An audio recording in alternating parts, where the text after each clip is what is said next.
My name is Elena Cartwright, and I'm 34 years old. If you had asked me 6 months ago to describe my life, I would have said it was steady.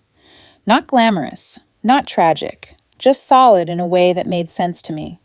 I worked as a software architect for a mid-sized tech company, made a decent but unremarkable salary, and lived in a one-bedroom apartment with a dishwasher that kicked on automatically at 12:01 a.m. to catch off-peak power rates. Peak. Every Sunday at 5 p.m., my budget spreadsheet updated itself. Color-coded, formulas locked, projections tucked neatly into hidden tabs. That sheet was my ballast. As long as it balanced, I felt like my life did too. What almost no one really understood, not my coworkers, not even my closest friends, was that the real backbone of my future wasn't my day job. It was the thing I'd been quietly building at night and on weekends for 6 years. A SaaS platform that started as a hobby, wouldn't it be nice if kind of project, and slowly grew teeth. By the time everything went sideways, that little side project was generating nearly $400,000 a year in revenue with minimal overhead. I reinvested relentlessly. No flashy withdrawals, no luxury car, just code, servers, and a stack of boring, carefully labeled folders in my cloud drive. Taxes, contracts, acquisition inquiries. If you'd met me at a party, you would not have guessed that part. You might have noticed my fiancé, though. His name is Liam, and he has the kind of presence that naturally pulls a room's attention without him even trying. High energy, charming, funny, in that way that doesn't feel like a performance. He works in pharmaceutical sales. Big territory, big bonuses, big numbers he's proud to rattle off over drinks. We met at a friend's wedding when I was 32 and he was 30. I'd been hiding near the bar after enduring 2 full songs worth of "So When Is It Your Turn" from well-meaning relatives. Liam appeared beside me with a half smile and a tie loosened just enough to signal he was done pretending to be formal. "Last glass of champagne," he said, holding it out. "You want it?" I laughed. I don't usually take drinks from strangers. "I'm Liam," he said. "Now I'm only half a stranger. Plus, I saw you stash a lighter in your clutch. I might need that later when I remember I smoke when I'm stressed." Somehow, I ended up with the champagne. He ended up with my number, and within 3 months, half his wardrobe lived in my closet. We fell into an easy rhythm. Weeknight takeout, Sunday morning grocery runs, his arm thrown lazily around my shoulders on the couch while I debugged code and he answered work emails. He'd talk about his sales numbers. I'd talk about deployment schedules and that stupid bug that only appears in production. He called me his steady one, like I was some kind of anchor. 2 years in, he proposed at another wedding. A full circle moment he thought was romantic, and I thought was on brand. A ring. A down-on-one-knee speech. A future he painted in broad, confident strokes. For a while, I let myself believe that was exactly what we were building. Then one night, a few months after we got engaged, he came over for dinner with a different kind of energy. Restless. Distracted. My kitchen table was set. Pasta, salad, a bottle of red we both liked. My laptop sat closed on the counter for once. He barely touched his food. "You're quiet," I said, watching him push a piece of garlic bread around his plate. "That's illegal in 3 states. He gave a short laugh, then exhaled. "I need to talk to you about something. Serious, but not bad. Just important." There it was, that subtle tightening in my chest that appeared whenever someone said, "We need to talk." I set my fork down and tried to keep my voice light. "Okay, what's up?" He took a breath, bracing.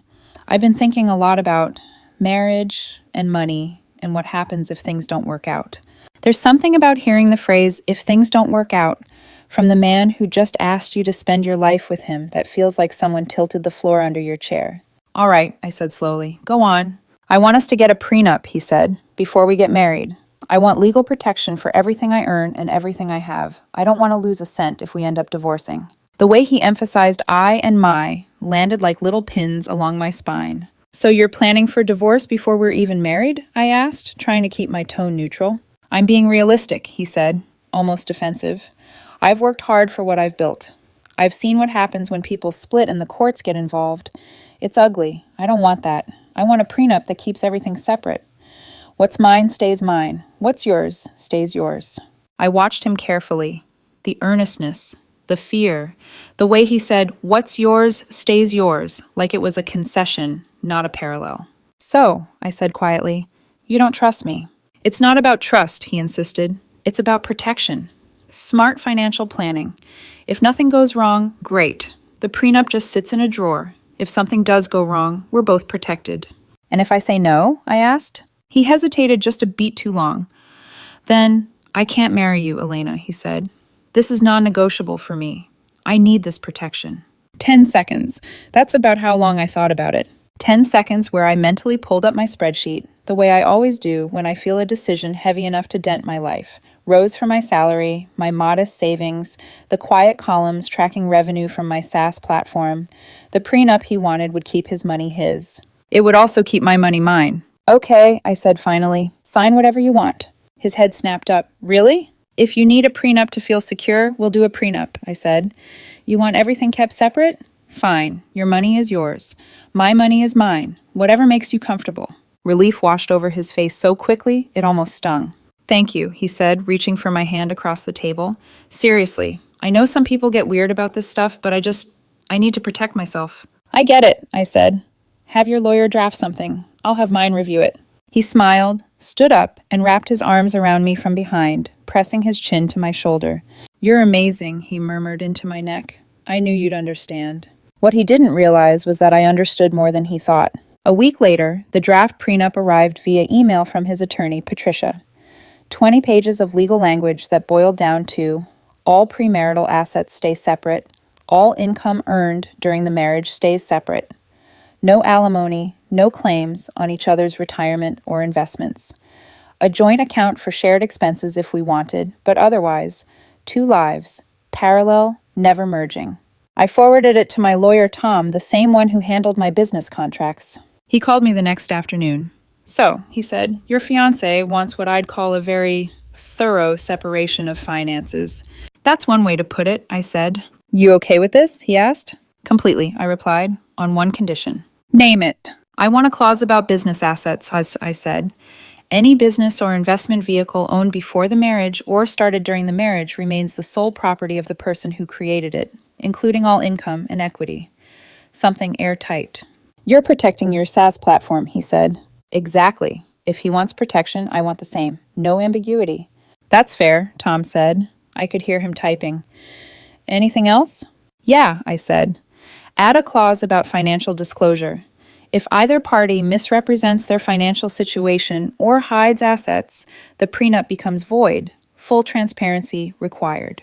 There was a pause. Interesting, he said. Why that? Because if I'm going to sign something this restrictive, I want to make sure both of us are honest going in. If he's hiding anything, I want that to matter. Tom chuckled softly. You always think like an engineer, he said. Edge cases. I think like someone who reads the changelog before hitting accept, I replied. He added both clauses and sent the revised agreement back to Patricia. 2 days later, I got a text from Liam while I was in a meeting.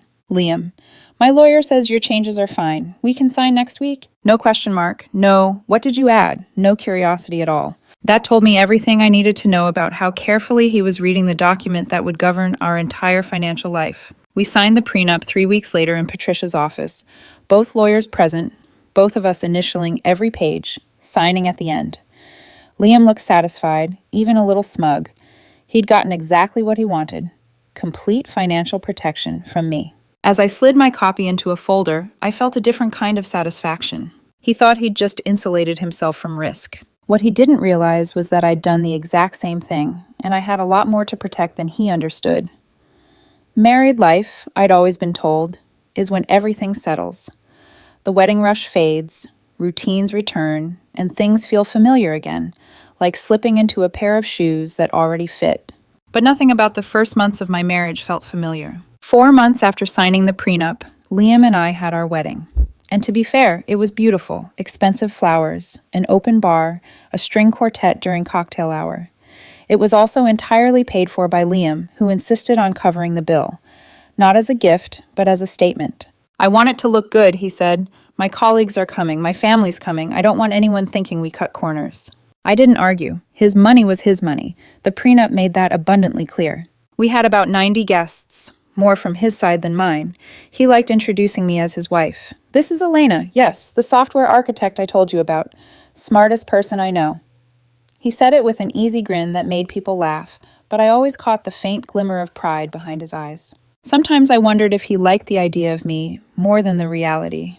A smart wife sounded good in theory, like a bullet point on an internal resume. I used to brush that thought aside. But after the prenup, after the way he insisted we keep everything strictly separate, it was harder to ignore. After the honeymoon, a short trip to Colorado instead of the Italy vacation he'd previously floated, we slipped into a routine, almost identical to before. Same apartment, same chores, same grocery lists. The difference was the money. We opened a joint account strictly for shared expenses. Groceries, rent, utilities. A spreadsheet tracked deposits from both sides. Liam made nearly twice my salary on paper, but insisted on splitting everything 50-50. Equal contributions, to match our equal independence. He liked the phrase. He liked it a lot. Everything else, his bonus checks, my salary, his commission payouts, my SaaS revenue, remained untouched, tucked away in separate accounts, just as the prenup specified. He seemed almost comforted by it, like having separate assets meant he never had to worry about losing anything. To him, it was a safety net. To me, it was a wall. Thin at first, but over time, brick by brick, it grew taller. And then, 2 months after the wedding, it happened. The acquisition. It started with an email on a Tuesday morning.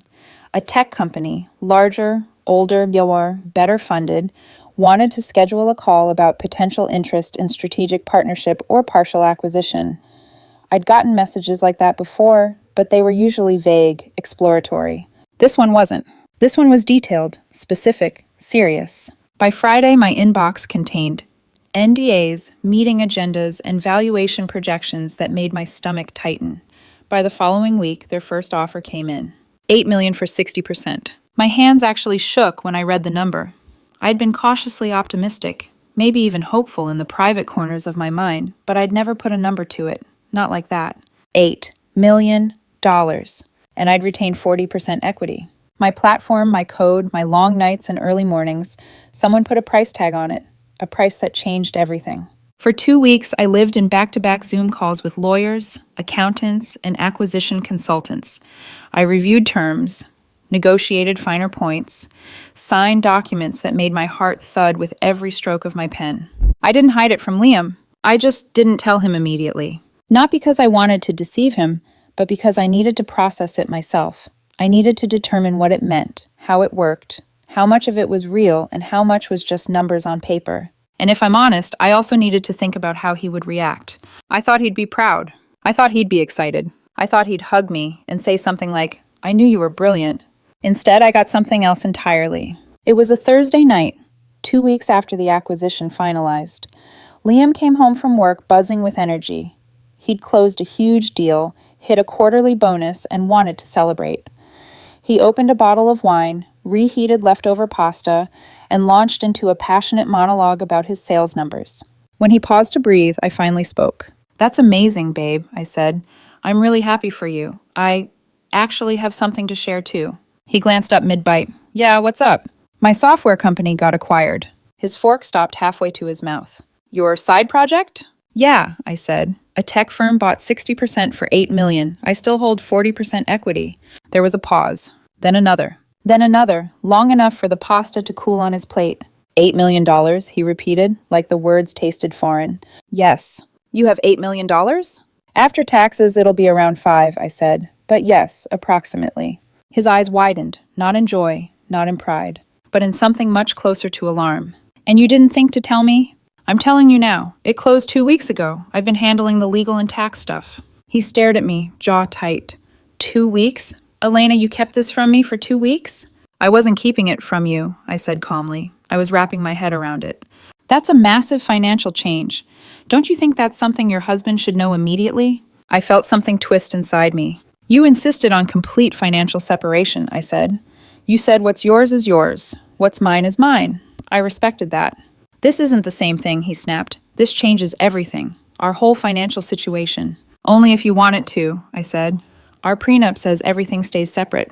He froze. There it was. The moment the reality sank in. His prenup, the one he demanded, meant he had no claim to any of it. "You should have disclosed the value," he said, voice rising.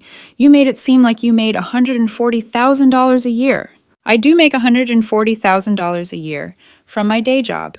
The business income was separate, exactly as the prenup states.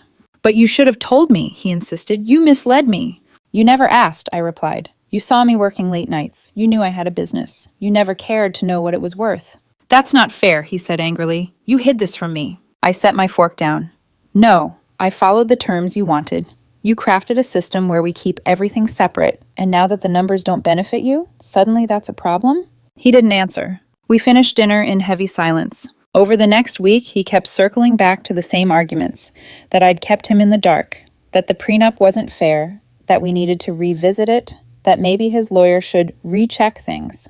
He said it gently at first, then sharply, then coldly, and each time I reminded him, he wanted this, he built this, he insisted on this separation.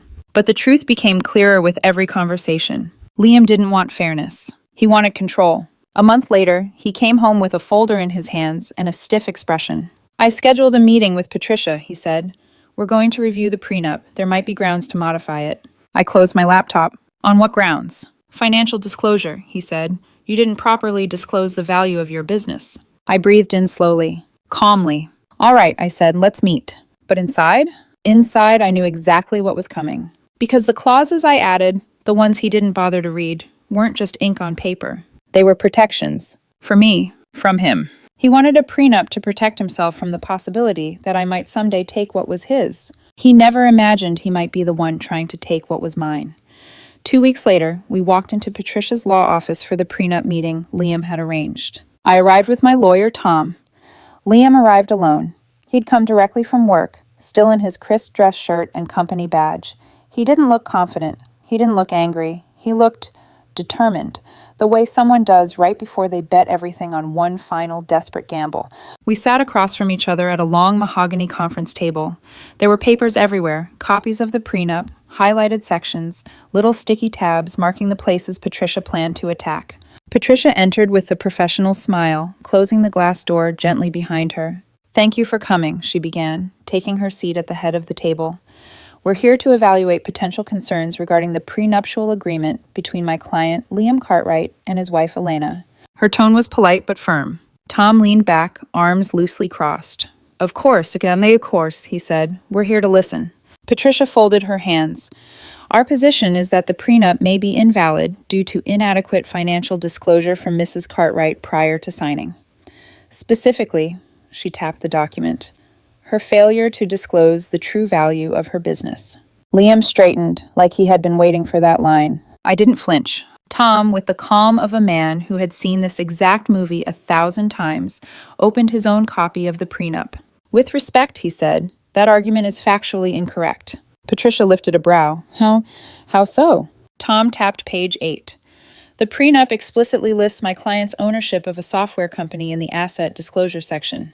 Patricia's eyes flicked down. I watched her expression shift, almost microscopically. Yes, she said slowly, but it doesn't specify valuation. Because valuation was not required, Tom replied evenly. At the time of signing, the business was valued based on approximately $400,000 in annual revenue, roughly $2 million at a standard 5 times multiplier, and that revenue was listed in her separate property documentation. Patricia flipped through several pages. Liam glanced between us, his forehead tightening. The business has since grown, Tom continued. The acquisition, which occurred after the prenup was signed, is irrelevant to whether the contract was valid at the time of execution. Patricia paused. Liam opened his mouth. But she hid. Tom spoke over him gently, but firmly. Nothing was hidden.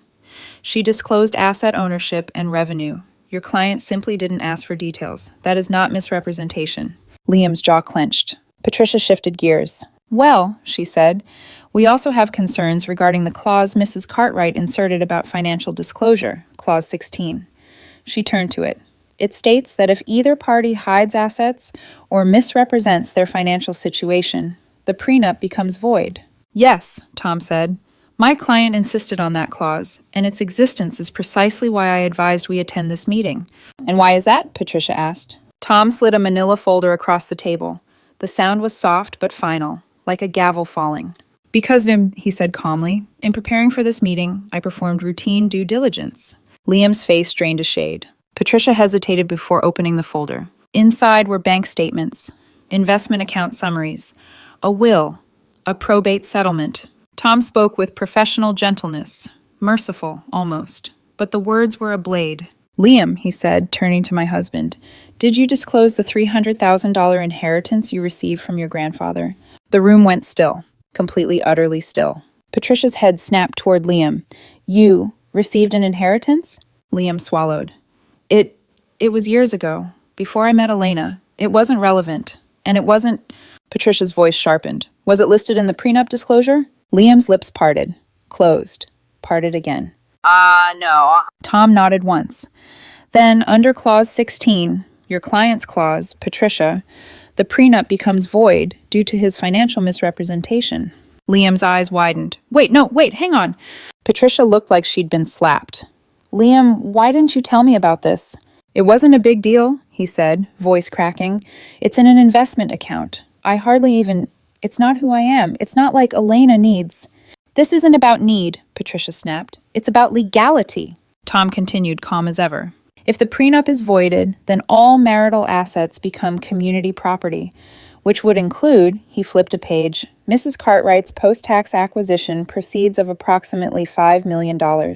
A beat passed. Patricia, relieved to find any foothold, added quickly, and Mr. Cartwright's salary, bonuses, and inheritance would also be marital assets.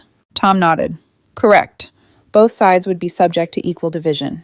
But, Patricia hesitated, her voice lowered, the numbers don't favor your client. Liam looked at her sharply. What does that mean? Patricia inhaled deeply. It means, Liam, if the prenup is voided, Elena would owe you half of what she earned during the marriage, and you would owe her half of everything you earned and inherited. The math landed in this room like a bomb. My $5 million versus his $300,000 inheritance and his salary. He would lose far, far more than he would gain. Silence filled the room. Thick, heavy, irreversible. Finally, Patricia spoke with quiet resignation. I need to speak with my client privately. Tom and I stepped outside into the hallway. Liam refused to look at me as we passed. We waited 20 minutes in a quiet lobby, soft music playing overhead, the receptionist pretending not to listen. When we were called back in, Patricia's face was stiff. Liam's was pale. She cleared her throat. My client withdraws his request to modify the prenuptial agreement. He acknowledges that the contract is valid as written. Excellent, Tom said with a polite smile. For the record, my client has no intention of pursuing the financial disclosure issue. As long as the prenup remains unchallenged, we're satisfied. We gathered our things. Liam didn't meet my eyes. I left the room first. Not out of anger, not out of triumph, but because I suddenly needed air. Cold, clean, uninterrupted air. In the parking lot, Liam finally caught up to me. You knew, he said, voice strained. You knew about the inheritance. I turned slowly. Yes, I said, I did. You could have told me, and you could have read the contract you insisted on, I replied. You built a system to protect yourself from me. I made sure I had the same protection. That's not the same thing. It is, I said softly. Exactly the same. He stared at me, breathing hard. You played me, he said. No, I said. I gave you exactly what you asked for. I got in my car and shut the door. Through the windshield, I could still see him standing there, small, stunned, and realizing too late that the armor he'd built had surrounded me instead, and left him exposed. He drive home was quiet. Not the peaceful kind of quiet, the kind that feels like unfinished arguments pressing against the windows. Liam drove ahead of me, and for a long stretch of the highway, I could see his taillights through my windshield, steady, unblinking, like he was following a lane he no longer trusted. When I stepped inside our apartment, he was already there, sitting on the far end of the couch. His jacket was still on, his tie discarded beside him, his hands clasped together like he wasn't sure what to do with them now. He looked up the moment I entered. You should have told me, he said. No hello, no softening, just the accusation, raw and sharp. You should have disclosed your inheritance, I replied, setting my keys down. But you didn't, and I didn't call you a liar. He winced. That's not fair. It's perfectly fair, I said. You demanded complete financial separation. You insisted on protecting yourself from what I might someday take from you. So yes, I protected myself too. He leaned forward, elbows on his knees. But you kept it as leverage. I shook my head. No, I kept it as protection, just like you did. He didn't respond. Silence stretched between us again, long enough for me to hear the hum of the refrigerator, the faint clicking of a vent somewhere in the hallway. Finally, he whispered, I didn't think you'd have more to protect than I did. There it was. Not admiration, not pride, not relief that his wife was financially secure. Just disappointment that he'd miscalculated. You assumed you'd always earn more, I said quietly. You assumed you would always be the one at risk. You never stopped to consider that maybe I wasn't the liability you thought I was. His head dropped. That's not what I... Isn't it? I asked. You pushed for a prenup because you were afraid of losing what you had. And now that I have more, you want to renegotiate the rules because they don't work in your favor. His shoulders slumped. I sat on the opposite end of the couch, leaving space between us, space that felt like a physical measurement of everything we'd lost in the past few months. When we got married, I said, I thought we were building something together. I thought we were partners. But you signed that prenup because you didn't trust me. That's not true. It is, I said softly. And today, in that conference room, when you tried to challenge the prenup to access my money, that told me everything. He rubbed his face, overwhelmed and exhausted. We didn't talk much that night. We didn't touch. We didn't sit close. We went to bed as two people who shared a mattress, not a marriage. And in the morning, nothing was different. The weeks that followed were strange. On the surface, everything looked normal. We woke up, went to work, texted about groceries, took turns doing dishes. We split every expense down the middle like we always had. But underneath, something had cracked, and both of us could feel the air seeping out slowly. He was quieter. He hovered more. He asked questions he never asked before. How's your business doing? Are you taking a salary now? What are you planning to do with the equity you kept? They weren't questions born of curiosity. They were questions born of calculation. Every time he asked, I felt a piece of something inside me detach and drift away. 3 months after the prenup meeting, we were in what I could only describe as emotional purgatory. Married, technically. Living together, technically. Functionally. We were financial roommates. One night, Liam knocked on the doorframe of my home office while I was updating my budget spreadsheet. I didn't look up right away. The screen reflected in his eyes. We should go to counseling, he said suddenly. I blinked. Counseling? For trust issues, he clarified. I stared at him for a long moment, then closed my laptop. Whose trust? I asked softly. He hesitated. Both of ours. Liam, I said, choosing each word with care. I didn't hide anything from you after we signed the prenup. You knew I had a business. You chose not to ask what it was worth. You chose not to read the changes I added. You chose to hide your inheritance. He opened his mouth, but I held up a hand. I respected the boundaries you wanted. I honored the separation you insisted on. I didn't ask for your money. I didn't ask for access. I didn't ask for leverage. I followed the rules exactly as you wrote them. He swallowed. And now, I said, voice softer, you're angry that the rules protect me too. His eyes dropped to the floor. We didn't fight. We didn't yell. There was no dramatic scene, just a quiet truth sitting between us, undeniable and immovable. He finally whispered, So, where do we go from here? I leaned back in my chair. That's up to you. The prenup stands. Our finances stay separate. If you want to stay married, we stay married. If you want a divorce, we divorce. He looked up, startled. That's it? What else is there to say? I asked. You insisted on a marriage built on financial autonomy. We have that, completely. He didn't answer. He walked away. And I sat there, staring at the blank spreadsheet next to my budget tab, the one labeled Future Plans, wondering when exactly our marriage stopped being a partnership and started being a ledger.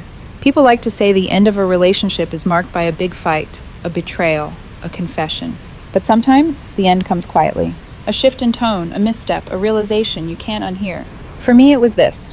When Liam looked at my success, he didn't see a win for us. He saw a loss for himself. That, more than the prenup, more than the inheritance, more than the meeting at Patricia's office, that was the moment everything changed. And deep down, I know we're drifting toward a point where staying together or walking away won't be a dramatic choice.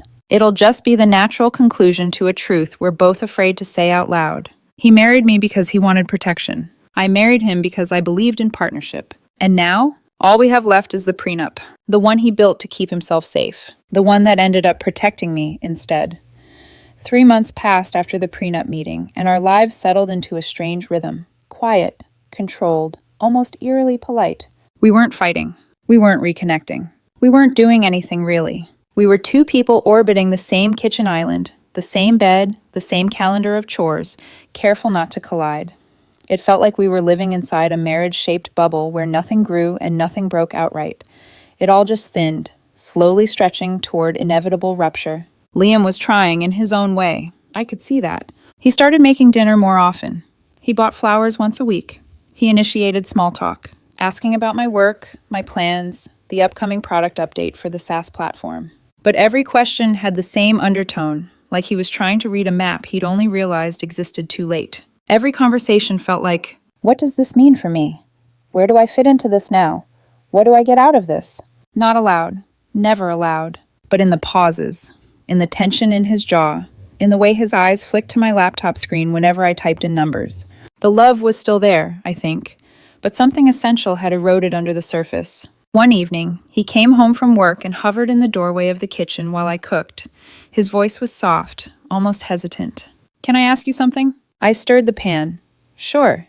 Are you planning anything? He asked slowly. Like long-term? I turned off the stove. What do you mean? You've been distant, he said. Not angry, just somewhere else. I feel like I'm always a few steps behind you trying to catch up.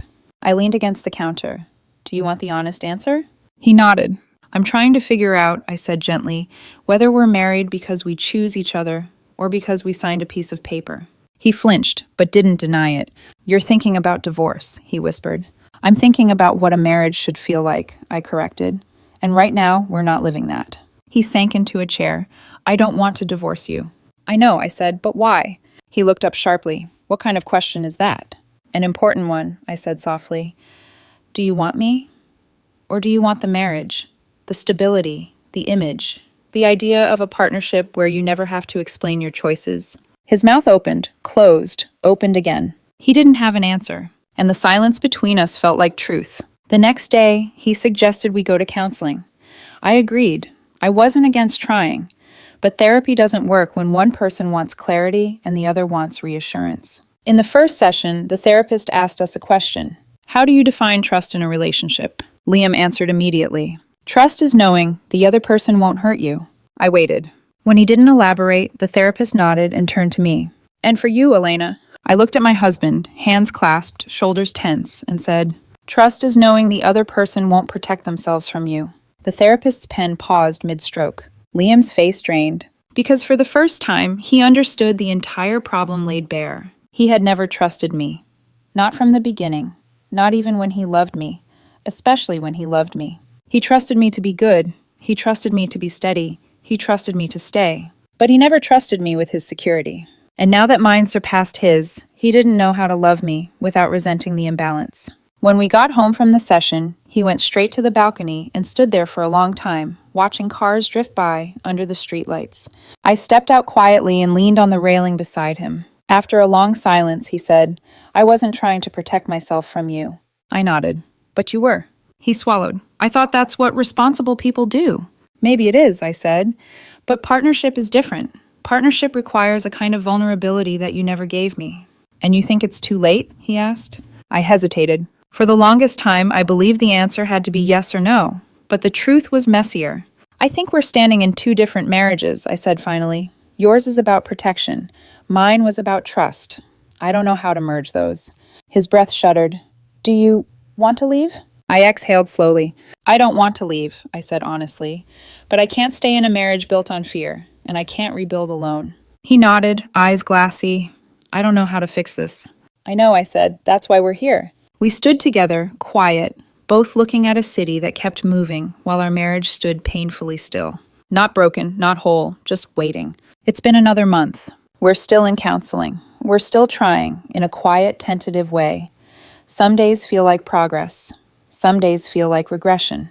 He's learning how to communicate without defensiveness. I'm learning how to communicate without retreating. It's not simple. It's not pretty. It's not guaranteed. But for the first time, we're having conversations we should have had years ago, before the prenup, before the engagement, before the assumptions on both sides hardened into fractures. And maybe that's the real ending. Not dramatic, not explosive, not triumphant, but honest. We're not healed. We're not destroyed. We're not finished. We're standing at the threshold of something that could fall apart, or finally grow into what we both pretended it was at the beginning. A partnership, only this time without the blind spots, without the assumptions, without the silent calculations. And if we can co-create that version, if we can actually meet each other in the middle, maybe we'll make it. And if not, then the prenup makes the ending clean. No more, no less. Exactly what we each earned. Just like he wanted. Just like I agreed to. Just like we both signed for.